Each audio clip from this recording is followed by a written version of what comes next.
Hi, എല്ലാവർക്കും Achu stop വേൾഡിൻ്റെ പുതിയൊരു വീഡിയോയിലേക്ക് സ്വാഗതം. ഇന്ന് ഉണ്ടാക്കാൻ പോകുന്നത് നമുക്ക് മുട്ടമാലയും അതുപോലെ തന്നെ പിഞ്ഞാണത്തപ്പുമാണ്. അപ്പോൾ ഈ മുട്ടമാലയും പിഞ്ഞാണത്തപ്പും നമുക്ക് വളരെ എളുപ്പത്തിൽ തന്നെ വീട്ടിലുണ്ടാക്കിയെടുക്കാം. നമുക്ക് ഈ മുട്ടമാല എന്ന് പറയുന്നത് നൂല് പോലെ തന്നെ കിട്ടും. അതിന് നമുക്ക് പ്രത്യേകിച്ച് വേറെ ഒന്നും ചെയ്യേണ്ട ആവശ്യമില്ല. അപ്പോൾ നമുക്ക് വളരെ പെട്ടെന്ന് വീട്ടിൽ എങ്ങനെയാണ് ഉണ്ടാക്കിയെടുക്കാമെന്ന് നോക്കാം. അപ്പോൾ അതിന് വേണ്ടിയിട്ട് ഞാൻ 10 മുട്ടയാണ് എടുത്തിട്ടുള്ളത്. ഇപ്പോൾ ഞാനിതിൽ ഇതുപോലുള്ള മുട്ടയാണ് എടുത്തിട്ടുള്ളത്. പക്ഷേ 10 എണ്ണം ഇപ്പോൾ ഞാനിതിൽ പൊട്ടിച്ചിട്ടിട്ടില്ല. കാരണം ഞാൻ എടുത്ത പാത്രം കുറച്ച് ചെറുതാണ്. അപ്പോൾ ഈ മുട്ടയുടെ മഞ്ഞക്കുരു പൊട്ടി പോവാതിരിക്കാൻ വേണ്ടിയിട്ടാണ് ഞാൻ ഇത് 10 എണ്ണം മുഴുവനായി പൊട്ടിച്ചിട്ട് ഒഴിച്ചിട്ടില്ല. അപ്പോൾ ഞാൻ ഇതുപോലെ 2 പാത്രമാണ് എടുത്തിട്ടുള്ളത്. ഒന്ന് നമ്മൾ ഇതുപോലെ ഇട്ട് വയ്ക്കാനും ഒന്ന് നമ്മുടെ ഈ മഞ്ഞക്കുരു നമുക്ക് സെപ്പറേറ്റ് ചെയ്യണം.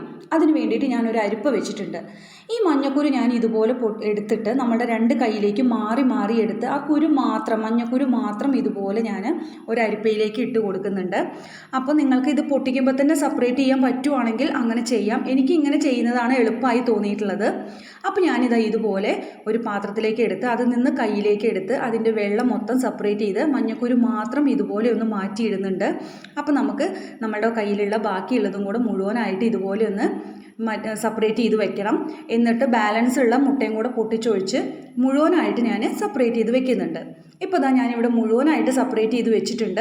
നോക്കി നോക്കൂ, മുഴുവനായിട്ട് ഇതിൽ കിട്ടി. ഈ വെള്ളം നമുക്കൊന്ന് മാറ്റി വയ്ക്കാം. ഇത് ആവശ്യമുണ്ട്, നമുക്ക് പിഞ്ഞാണത്തപ്പം അല്ലെങ്കിൽ കിണ്ണത്തപ്പം ഉണ്ടാക്കാൻ ആവശ്യമുണ്ട്. അപ്പോൾ ഞാനിതാ അത് മാറ്റി വെച്ച് നമ്മുടെ ഈ മഞ്ഞക്കുരു ഒന്ന് ഇതുപോലെ നന്നായിട്ടൊന്ന് അരിച്ചെടുക്കുന്നുണ്ട്. ഇതിലൊരു ചെറിയ പാടയൊക്കെ ഉണ്ടാവും. ആ പാട നമുക്ക് ഈ മുട്ടസുർക്കയല്ല, മുട്ടസുർക്കാന്ന് നമ്മൾ പിഞ്ഞാണത്തപ്പത്തിനെയാണ് പറയുക. ഈ മുട്ടമാലയിൽ ഉണ്ടാവും. ആ പാടുണ്ടെങ്കിൽ നമുക്ക് ഈ മുട്ടമാല വലിക്കുമ്പോൾ പെർഫെക്റ്റ് ആയിട്ട് കിട്ടില്ല. അപ്പോൾ അതുകൊണ്ട് അത് അരിച്ചു മാറ്റി വെച്ചിട്ട് ഇതാ നന്നായിട്ട് തന്നെ ഇളക്കി നോക്കുമ്പോൾ അത് കറക്റ്റായിട്ട് വന്നിട്ടുണ്ട്. ഇനി ഞാനിത് ഉണ്ടാക്കാൻ വേണ്ടിയിട്ട് പാരച്യൂട്ടിൻ്റെ ഇതുപോലൊരു പാത്രമാണ്, ഡപ്പയാണ് എടുത്തിട്ടുള്ളത്. ഇതുപോലെ ഹോൾസ് ഉള്ള നിങ്ങൾക്ക് ഏത് പാത്രം വേണമെങ്കിൽ ഉപയോഗിക്കാവുന്നതാണ്. അപ്പോൾ ഞാൻ ഈ പാരച്യൂട്ടിൻ്റെ ഈ പാത്രത്തിലാണ് ഞാൻ സാധാരണ ഉണ്ടാക്കാറ്. അതിലേക്ക് ഞാനിതാ നമ്മുടെ ആ മഞ്ഞ മുഴുവനായിട്ട് ഇതിലേക്ക് ഒന്ന് ഒഴിച്ചു കൊടുക്കുകയാണ്. ഇതുപോലെ ഹോൾസ് ഉള്ള ഏത് പാത്രം വേണമെങ്കിൽ നിങ്ങൾക്ക് ഉപയോഗിക്കാം. ഉപയോഗിക്കുമ്പോൾ ശ്രദ്ധിക്കേണ്ട കാര്യം ഇത് ഡ്രൈ ആയിരിക്കണം. നമ്മുടെ ഈ എടുക്കുന്ന ഈ ഡപ്പ ഡ്രൈ ആയിരിക്കാൻ ശ്രദ്ധിക്കുക. അതിനുശേഷം ഞാനിവിടെ ഇത് ഉണ്ടാക്കാൻ വേണ്ടിയിട്ട് ഒരു പാത്രം ഇവിടെ വെച്ചിട്ടുണ്ട്. അതിലേക്ക് ഞാനൊരു കുപ്പിയുടെ ഗ്ലാസ്സിന് ഒരു 3/4 പാത്രം പഞ്ചസാരയാണ് ഇട്ട് കൊടുത്തിട്ടുള്ളത്. ഈ 3/4 പാത്രം പഞ്ചസാരയിലേക്ക് ഞാനൊരു 1.5 പാത്രം എടുത്ത പഞ്ചസാര എടുത്ത അതേ അളവിൽ തന്നെ 1.5 കപ്പാണ് ഞാനിതിലേക്ക് വെള്ളം ചേർത്തിട്ടുള്ളത്. പിന്നെ ഞാൻ ഇതുപോലൊരു പാത്രത്തിൽ വെള്ളം നമുക്ക് ഈ ഗ്യാസിൻ്റെ അടുത്ത് തന്നെ ഞാൻ വെക്കുന്നുണ്ട്. ഇത് നമുക്ക് ആവശ്യമുണ്ട്. അപ്പോൾ ഞാനിവിടെ വെള്ളം ഒന്ന് ചെറുതായിട്ട് തിളച്ച് വരുന്ന സമയത്ത് നമ്മൾ നേരത്തെ മാറ്റി വെച്ചിട്ടുള്ള ആ വെള്ളം ഇല്ലേ, മുട്ടയുടെ വെള്ളം, അതിൽ നിന്ന് കുറച്ചെടുത്തിട്ട് ഞാൻ ഇതുപോലെ ഇങ്ങനെ ഒഴിച്ചു കൊടുക്കുന്നുണ്ട്. ഇത് എന്തിനാന്ന് വെച്ച് കഴിഞ്ഞാൽ നമ്മുടെ പഞ്ചസാരയിലൊക്കെ നല്ല അഴുക്കുണ്ടായിരിക്കും. നോക്കി നോക്കൂ, വെള്ള കളറുള്ള ആ പഞ്ചസാര മുട്ടയുടെ വെള്ള കളറായിരുന്നു, അതിപ്പോൾ ഈ ഒരു കളറായി വന്നിട്ടുണ്ട്. പഞ്ചസാരയിൽ അത്രയും അഴുക്കുള്ളത് കൊണ്ടാണ് ഇങ്ങനെ ചെയ്യുന്നത്. നമുക്ക് നല്ലതാണ്. അപ്പോൾ ഞാൻ അതൊക്കെ ഒന്ന് തിളച്ച് വന്നപ്പോൾ എടുത്ത് മാറ്റിയതിന് ശേഷം ഇതിലേക്ക് ഞാൻ ആവശ്യത്തിനുള്ള ഉപ്പും അതുപോലെ തന്നെ കുറച്ച് ഏലക്കായ, ഒരു 2 ഏലക്കായ ചതച്ചതും കൂടിയാണ് ഇട്ട് കൊടുത്തിട്ടുള്ളത്. ഏലക്കായ പൊടി ഉണ്ടെങ്കിൽ അത് ഇട്ട് കൊടുക്കുകയാണ് ഏറ്റവും നല്ലത്. അപ്പോൾ അതിന് ശേഷം ഇത് നന്നായിട്ടൊന്ന് തിളപ്പിക്കുക. ഇപ്പോൾ നന്നായിട്ട് തന്നെ തിളച്ചിട്ടുണ്ട്. ഈ സമയത്ത് നമ്മൾ നേരത്തെ ആ ഡപ്പയിലാക്കി വെച്ചിട്ടുള്ള നമ്മളുടെ കോഴിമുട്ടയുടെ മഞ്ഞ ഇതുപോലെ ഒന്ന് ചുറ്റിച്ചു കൊടുക്കാം. നമ്മളിത് എടുക്കാതെ വേണം ഇതിങ്ങനെ ചുറ്റിച്ച് കൊടുക്കാൻ. അപ്പോൾ ഇതാ ചുറ്റിച്ച് കഴിഞ്ഞ് കൂടുതൽ സമയം വെക്കുകയൊന്നും വേണ്ട. നമ്മൾ നേരത്തെ അവിടെ മാറ്റി വെച്ചിട്ടുള്ള വെള്ളത്തിൽ നിന്ന് കുറച്ചെടുത്തിട്ട് വേഗം ഒന്ന് കുടഞ്ഞു കൊടുക്കുക. കാരണം നമ്മളുടെ ആ പഞ്ചസാര ഇങ്ങനെ കട്ടയായി വരാതിരിക്കാൻ വേണ്ടിയിട്ടാണ്, ആ പഞ്ചസാരയുടെ ലായനി ആവാതിരിക്കാൻ വേണ്ടിയിട്ടാണ് നമ്മളിങ്ങനെ ചെയ്യുന്നത്. അതിനുശേഷം ഇതുപോലെ നമുക്ക് കോരിയെടുക്കാം. നോക്കി നോക്കൂ, കോരിയെടുക്കുമ്പോൾ നിങ്ങൾക്ക് മനസ്സിലാവും അത് കറക്റ്റായിട്ട് തന്നെ കിട്ടിയിട്ടുണ്ട്. മുട്ടമാല കറക്റ്റ് മാല പോലെ തന്നെ വന്നിട്ടുണ്ട്. ഇപ്പോൾ ഇതുപോലെ ഞാൻ ഒരു പാത്രത്തിലേക്ക് ഇട്ട് കൊടുത്തിട്ടുണ്ട്, ഒരു പ്ലേറ്റിലേക്ക്. അതിനുശേഷം ഇതിങ്ങനെ ഒന്ന് വെള്ളം ഇങ്ങനെ ഊർന്നു പോകാൻ വേണ്ടിയിട്ട് ഒന്ന് ചെരിച്ച് വെക്കേണ്ടതാണ് നമ്മൾ. അതിനുശേഷം നമുക്ക് അടുത്തത് വീണ്ടും പ്ലേറ്റ് ഒന്ന് ചെരിച്ച് വെച്ചതിന് ശേഷം നമ്മളുടെ മുട്ടമാല ബാക്കിയും കൂടി ഒന്ന് ഉണ്ടാക്കിയെടുക്കാം.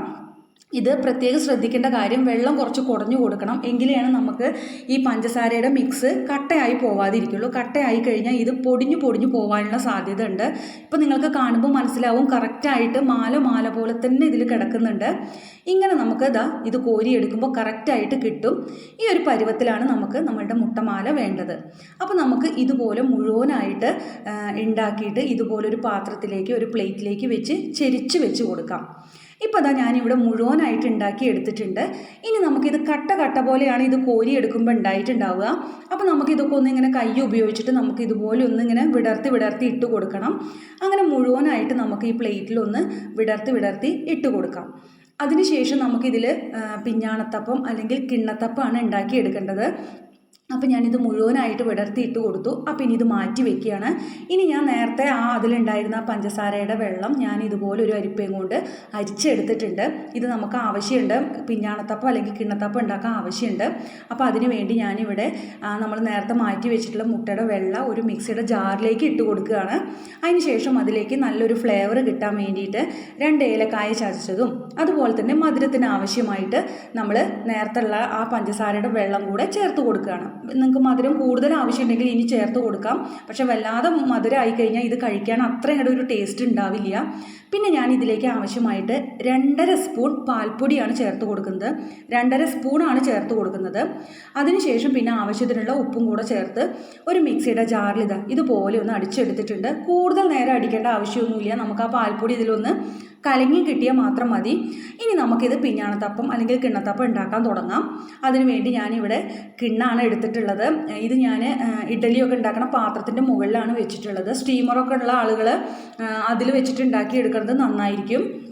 എന്നിട്ട് ഞാൻ കിണ്ണത്തിൽ കുറച്ച് നെയ്യ് കൂടെ പുരട്ടിയിട്ട് ഇതുപോലെ നമ്മളുടെ ആ ഒരു മിക്സ് ഇതിലേക്ക് പാർന്നു കൊടുക്കുകയാണ്. അതും കൂടെ ചേർത്തിട്ട് നിങ്ങളിത് വേണമെങ്കിൽ 2 ആയിട്ടോ അല്ലെങ്കിൽ 1 പ്രാവശ്യമായിട്ടോ ഒക്കെ ഉണ്ടാക്കാം. അടച്ചു വെച്ച് നമുക്കൊരു 15 മിനിറ്റോളം ഇതൊന്ന് വേവിച്ചെടുക്കാം. ഇപ്പോൾ ഇത് ഏകദേശം 10 to 15 മിനിറ്റിൻ്റെ ഉള്ളിലായിട്ടുണ്ട്. ഇത് നന്നായിട്ട് പൊന്തി വന്നത് നിങ്ങൾക്ക് കാണാൻ പറ്റും.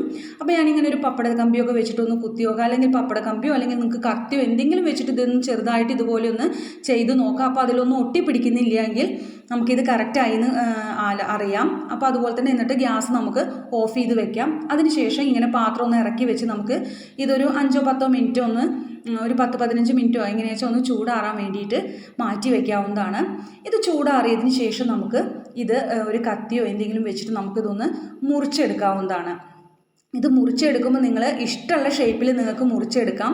പിന്നെ ഇത് മുഴുവനായിട്ട് ചൂടാറിയിട്ട് തന്നെ മുറിച്ചെടുക്കാൻ ശ്രദ്ധിക്കുക. അങ്ങനെ ആകുമ്പോഴാണ് ഇത് കറക്റ്റായിട്ട് വിട്ട് കിട്ടുള്ളൂ. അല്ല എങ്കിൽ നമ്മുടെ പ്ലേറ്റിലൊക്കെ ഒട്ടിപ്പിടിക്കാനുള്ള സാധ്യത ഉണ്ട്. അത് കാരണം കൊണ്ട് മുഴുവനായിട്ട് ചൂടാറിയതിന് ശേഷം മുറിച്ചെടുക്കുക. ഞാനിപ്പോൾ ഈ ഒരു രീതിക്കാണ് ഇത് മുറിച്ചെടുത്തിട്ടുള്ളത്. നിങ്ങൾക്ക് കാണാൻ പറ്റും ഇത് അത്രയും സോഫ്റ്റാണ്. നമ്മളിത് തൊടുമ്പോൾ തന്നെ അത്രയും പഞ്ഞി പോലെയാണ് ഇരിക്കുക. അപ്പോൾ നിങ്ങൾക്ക് ഇനി ഇതുപോലെ നമ്മളുടെ മുട്ടമാല നേരത്തെ തയ്യാറാക്കി വെച്ചിട്ടുള്ള മുട്ടമാലയിൽ ഇതുപോലെ ഞാനിങ്ങനെ ഓരോന്ന് വെച്ചിട്ടുണ്ട്. ഇതൊരു ഭംഗിക്ക് വേണ്ടി വെറുതെ ഇങ്ങനെ വെച്ചു എന്ന് മാത്രം. ഇനി നമുക്കിത് രണ്ടും കൂടെ കഴിക്കാവുന്ന പരുവമായിട്ടുണ്ട്. അപ്പോൾ നമുക്കൊന്ന് മനസ്സിലായി, വളരെ പെട്ടെന്ന് തന്നെ വീട്ടിലുണ്ടാക്കി എടുക്കാൻ പറ്റും. അപ്പോൾ നിങ്ങൾക്ക് ഈ വീഡിയോ ഇഷ്ടമായി എന്ന് കരുതുന്നു. ഇനി പുതിയൊരു വീഡിയോ ആയി കാണുന്നവരെല്ലാവർക്കും ബൈ.